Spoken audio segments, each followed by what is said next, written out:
ठाकुर जी निकले हैं आज, खेलवे के काजे गए हैं। सुंदर पीतांबरी पहनी है, कछनी पहनी है, हाथ में लकुटी लई है और चकडोरी मतलब वो चक्का है, वहां में डोरी बांध रखी है जो जोरते खींचे तो गोल गोल घूमे।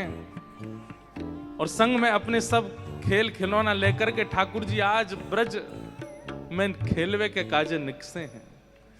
सुंदर चंदन लगा रखो है अपने तन पर, मुकुट पहन करके नहीं गए हैं आज, पाग बांधिए सिर पर। बंधुओं, कभी अगर आप मंदिर में वृंदावन में दर्शन करने जाते हैं और अगर ठाकुर जी का श्रृंगार मुकुट में हो तो ये बात माननी चाहिए, आज ठाकुर जी वन विहार को नहीं जाएंगे, क्योंकि मुकुट धारण करके ठाकुर जी श्रम करवे वन में नहीं जामे। ठाकुर जी तो मुकुट पहन के केवल प्रिया जी से मिलने जाते हैं। अगर ठाकुर जी ने पाग पहन रखी है, मुकुट नहीं है उसके ऊपर, तो समझो आज सखान के संग जावे वारे हैं।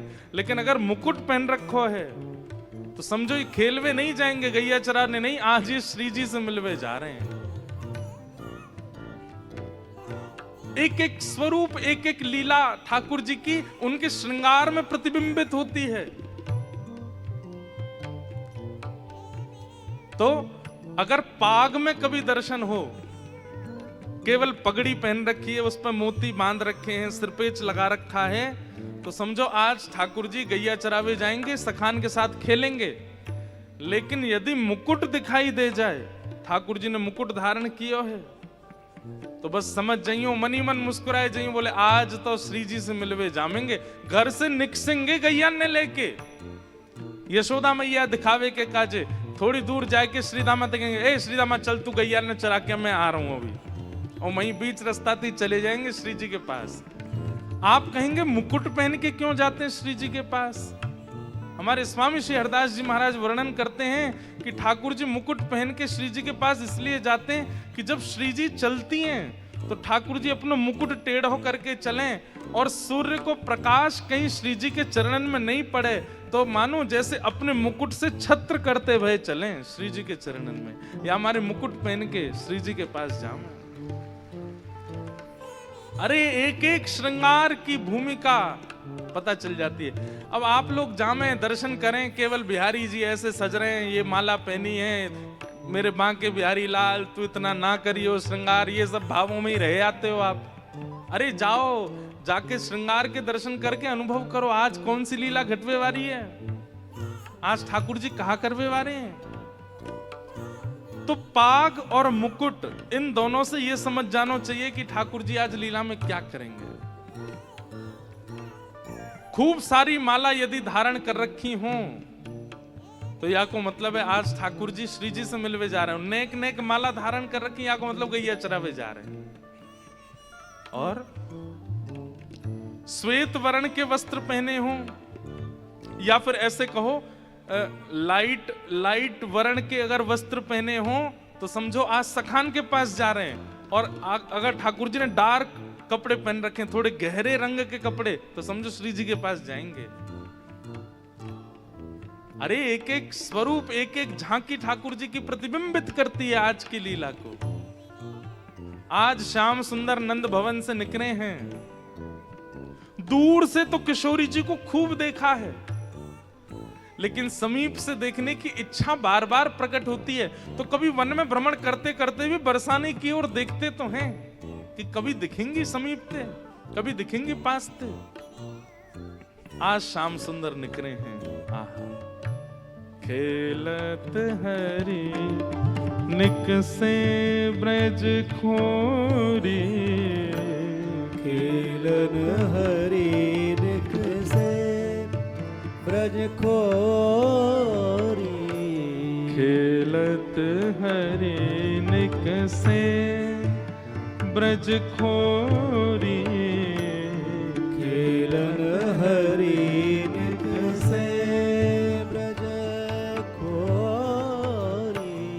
मोर मुकुट कुंडल श्रवणनि बर, मोर मुकुट कुंडल श्रवण बर, वसन दमक दाम छोरी वसन दमक दामिनी छवि छोरी खेलत हरिनिक से ब्रज खोरी खेलत हरिनिक से ब्रज खोरी खेलत हरिनिक से ब्रज खोरी खेलत हरिनिक से ब्रज खोरी गए श्याम रवि तनया के तट गए श्याम रवि तनिया के तट रवि यानी कि सूर्य, सूर्य तनया यानी बेटी। कहाँ गए हैं ठाकुर जी? बोले सूर्य की पुत्री यानी कि यमुना जी के तट पर गए हैं। गए श्याम रवि तनया के तट गए श्याम रवि तनिया के तट अंग लसित चंदन की खोरी अंग लसत चंदन की खोरी अंग लसत चंदन की खोरी अंग लसत चंदन की खोरी खेलत हरिनिक से ब्रज खोरी खेलत हरिनिक से ब्रज खोरी खेलन हरिनिक से ब्रज खोरी खेलत हरिनिक से अच्छा। ब्रज खोरी एक बात यहाँ पर मेरे मन में आई अपने आप कि ठाकुर जी को ये तो पता है कि किशोरी जी मिलेंगी आज, इसीलिए मुकुट पहन करके गए। और जब तक प्रथम मिलन हुआ नहीं किशोरी जी से, तब तक ठाकुर जी रोज ही मुकुट पहन के जाते हैं, पता कब मिल जाएं। लेकिन ये जो बात आई है कि गए श्याम रवतनिया के तट अंग लगाए अंग लसत चंदन की खोरी, ये तो भाई पुरानो स्वभाव है। ठाकुर जी से प्रारंभ भयो है कि प्रियतमा से मिलने के लिए जा रहे हैं तो सज धज के गए। और कैसे गए? चंदन लगा के गए, कहीं मेरो श्याम वर्ण नहीं दिखाई दे, कहीं मैं कारो हूं ऐसो नहीं पता चले। बेचारे जो छोरा छापरे कारे कारे हो मैं, वो इतने क्रीम पाउडर लगा के जामे, या जो कन्या भी हो वो भी थोड़ा सज के जावे कि मेरा सांवलापन नहीं दिखे। तो ये आप ही नहीं हो, ठाकुर जी भी काय को इतना चंदन लगा के गए। अंग लसत चंदन की खोरी, मतलब केवल चंदन छुपाया नहीं है, पूरे मोटे मोटे चंदन की परत लगा के गए अपने अंग पे कि कहीं मेरो श्याम वर्ण अगर श्री जी आ गई तो कहीं दिख नहीं जाए। ठाकुर जी गए हैं, छोटे से कन्हैया हैं, ऊंची धोती पहनी है, सिर पर मुकुट धारण किया है, हाथ में चकडोरी ले रखी है और सुंदर चंदन लगा करके मतवाली चाल के साथ पहुंच गए यमुना जी के तट पर। और तभी क्या हुआ? ओ चकही देखी तहां श्यामा, ओ चकही देखी तहां श्यामा। ये देखो, ये कोई भागवत जी के श्लोक नहीं है जो कठिन है, आप गा नहीं सकते। हमको आप ऐसे देखते रहते हो जैसे आप माटी के मथोना हैं, हम बस बोल रहे हैं, ऐसे मत करो, गाओ। गांधी धाम में ये बस है कि यहाँ के लोग बस सुनते हैं, बोलते गाते नहीं है। अभी उसके पीछे हमें जो कारण लगता है वो ये कि ये आप लोगों के सोने का समय है, हम यहाँ कथा सुनाने आ गए। ये गांधी धाम के लोगों के सोने का समय, तो बेचारे ऐसे देखते हैं हमको, बोले जे और आ गए हैं, बढ़िया घर पे होते, सो रहे होते। उठ जाग मुसाफिर भोर भई। अब तो ठाकुर जी की लीलाएं हो रही हैं गांधी धाम में, अब क्यों सो रहे हो? गाइए हमारे साथ में। अरे इतनी संख्या में गांव में तो महाराज क्या आनंद आवे। ओ चक ही देखी तहां श्यामा, ओ चक ही देखी जहाँ श्यामा, नैन विशाल भाल दिए रोरी, नैन विशाल भाल दिए रोरी। आहा, औचक मतलब ऐसे ठाकुर जी दूर से देख रहे हैं। जे कौन है? वृक्षों के बीच से एक चुनरी जैसी दिखाई दे रही है। छोटे से ठाकुर जी, छोटी सी किशोरी जी हैं। और औचक ही देखी तहां श्यामा, जैसे ही आपने देखी तो कैसी लग रही हैं? बोले नैन विशाल भाल दिए रोरी। यहां पर रोरी की बिंदी लगा के और बड़े बड़े नेत्र हैं किशोरी जी के। ये देख लिया ठाकुर जी ने। आहा, नील बसन फरिया कटी पहरे, नील बसन फरिया कटी पहरे, बीनी पीठ रुलती झकझोरी, बेनी बीथ उलझ कर सब देख लिया है। ऐसे ऐसी दूरबीन है ठाकुर जी के नेत्र, सब देख लिए और दूर थे। कैसी हैं? औचक ही देखी तहां श्यामा, नैन विशाल भाल दिए रोरी। और नील बसन, नीले वस्त्र पहने हैं। फरिया कटी पहरे, फरिया पहन करके आई हैं। और बैनी पीठ रुलत झकझोरी, जो सुंदर बैनी है किशोरी जी की, वो ऐसी मधुर सी होकर के पीठ पर आ रही है। आहा,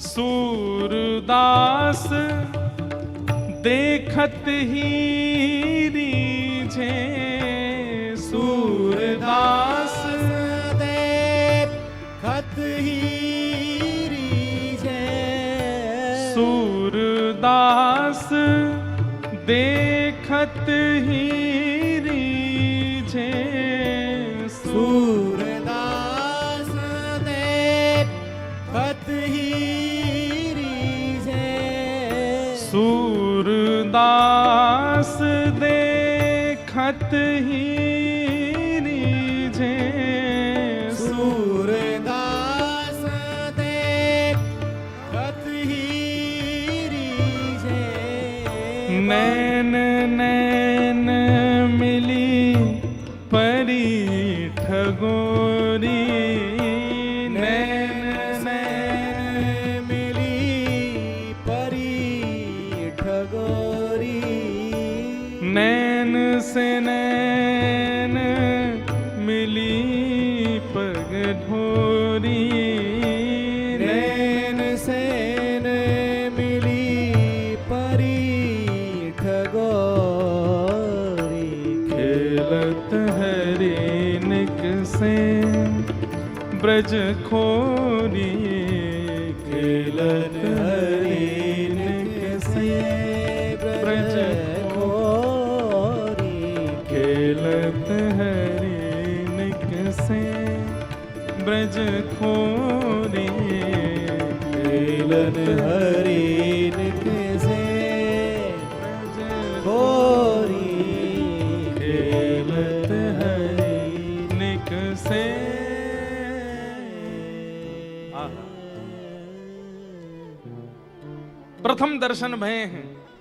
और जैसे ही देखे हैं किशोरी जी को, नैन से नैन मिले, जैसे नेत्रन से नेत्र मिले, ठाकुर जी तो सब भूल गए। मेरी चकडोरी कहाँ गिरी, बंसी कहाँ गिरी, कहाँ भयो। अब तो केवल उन्हीं को देखने के लिए ही सुख बढ़ रहा है। बूझत श्याम कौन तू गोरी, बूझत श्याम कौन तू गोरी। ठाकुर जी जाकर के खड़े है गए और जाए करके कह रहे हैं, अरे गोरी तुम कौन हो, तुम कहां से आई हो, तुम्हारा नाम कहा है, कहां रहत काकी हो बेटी, कहां रहत काकी हो बेटी। देखी नाही कहूँ ब्रज खोरी, देखी नाही कबहू ब्रज खोरी। बूझत श्याम कौन तू गोरी, बूझत श्याम कौन तू गोरी। आप कौन हो, नेक्सिसी लाली कौन हो आप। किशोरी जी कह रही हैं, हम नेक्सिसी, तुम बहुत बड़े हुए हैं, तुम भी नेक्सिस से ही हो। छोटी सी किशोरी जी, छोटे से लाला। और ठाकुर जी बड़ी तोतली वाणी हैं बड़े मधुर बन के गए, चंदन वंदन लगा करके बढ़िया। अब मेरे मन में जो छवि आ रही है वो तो ऐसी आ रही है कि मैं बता नहीं सकता कैसे बन के गए। जैसे कोई एक्स्ट्रा श्रृंगार करके चला जाता है ना सुंदर दिखने के लिए, पर जब देखो तो ऐसा लगता है, पता ही चल जाती है एक्स्ट्रा ही करके आया है। वैसे लग रहे हैं ठाकुर जी। और वहां जाकर के वो प्रिटेंड ऐसा कर रहे हैं कि जैसे उनको पता ही नहीं था कि यहाँ किशोरी जी होंगी। अरे उनको पूरे गुप्तचर लगा रखे हैं, ढूंढते रहते हैं कब कहां से कब निकलने वाली है, मुझको बताओ तो मैं जाऊं। अद्भुत है ब्रज के भाव, ठाकुर जी की ये प्रेम लीला अद्भुत है। इसी में ही पगे रहे, इसी में ही डूबे रहे। हमारे ब्रजवासी, हमारे ब्रज के रसिक संतों को और कुछ नहीं चाहिए।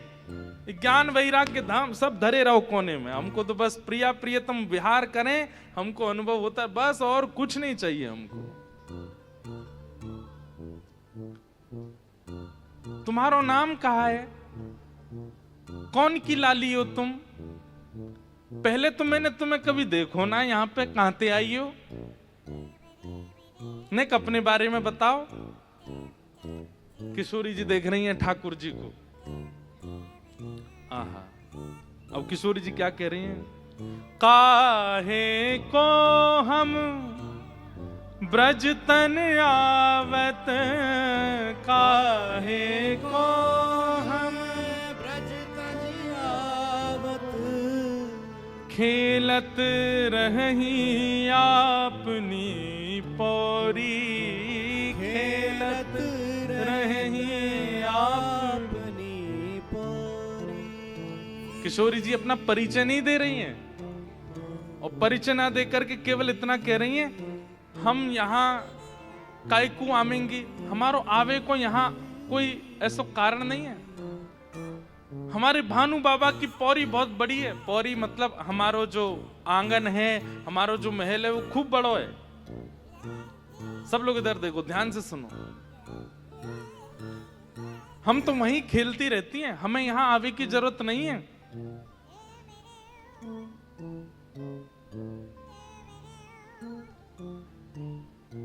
ठाकुर जी बोले, आप तो ऐसे कह रही हो जैसे यहाँ आके आपकी गरिमा कम है गई हो।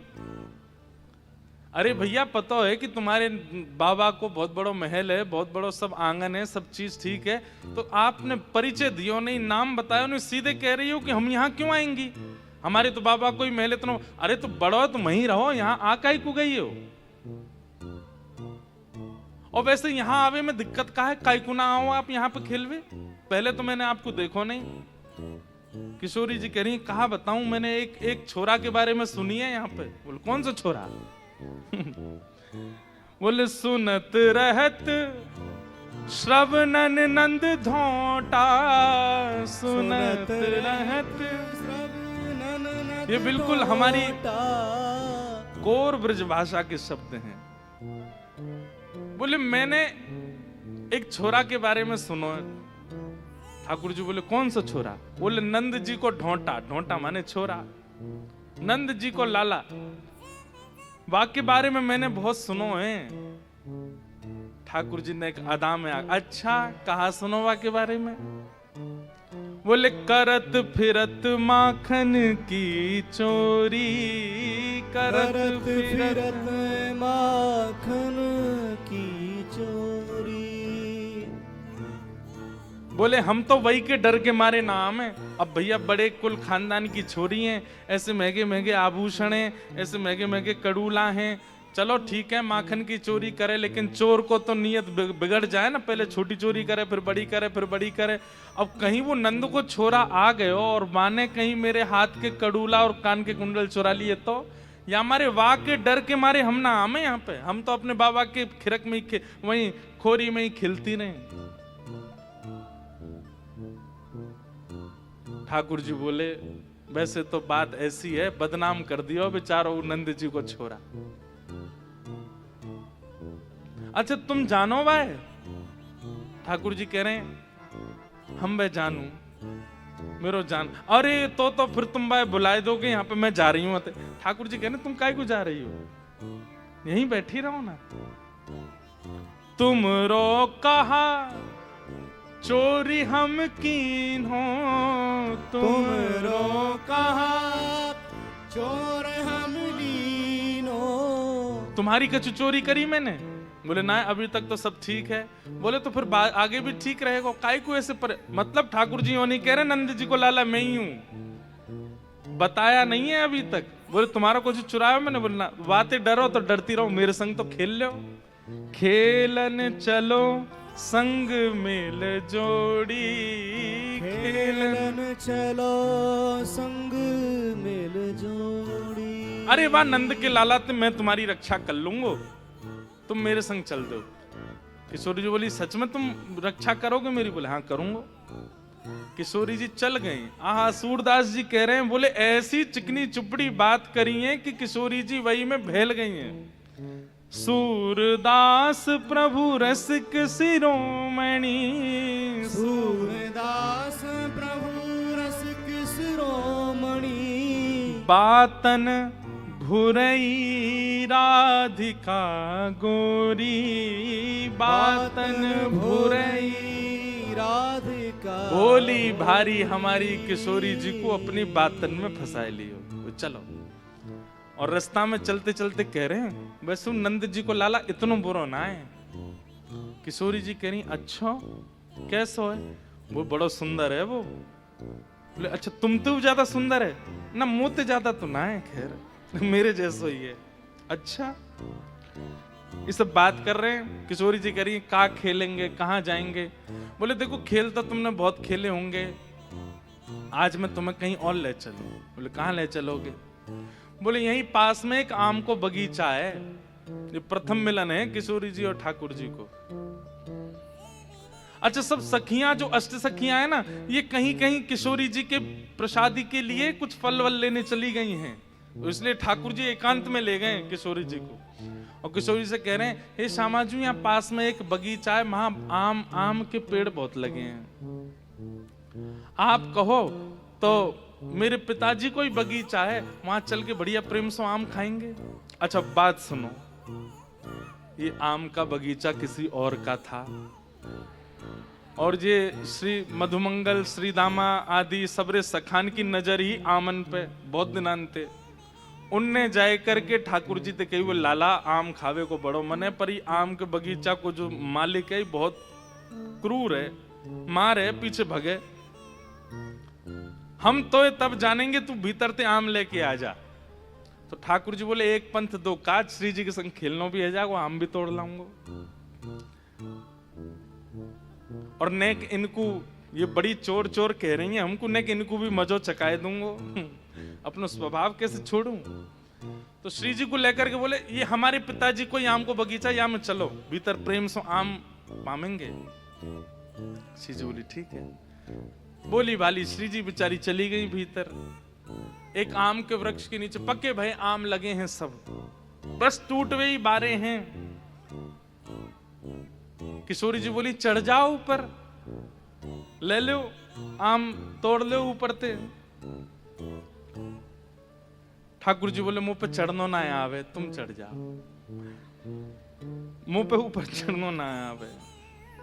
एक बहुत सुंदर पद है ये वन बिहार का कि ठाकुर जी कह रहे हैं मुंह पे चढ़नो ना आवे, तो किशोरी जी कह रही है फिर कहा करें? बोले आप एक काम करो, मेरे कंधा पे चढ़ जाओ, मैं आपको लेकर के यूं खड़े हो जाऊंगा, आप ऊपर से फिर आम तोड़ लियो। श्री जी कह रहे हैं ठीक है। तो ठाकुर जी ने कैसे किशोरी जी को अपने कंधा पे बैठा लियो है और कैसे आम तोड़ रहे हैं, बहुत सुंदर। आज ही सुबह में वो पद देख रहे हो।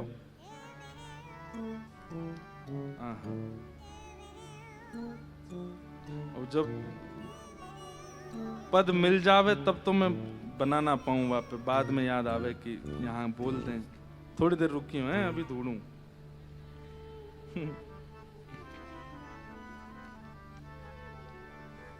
कहाँ है?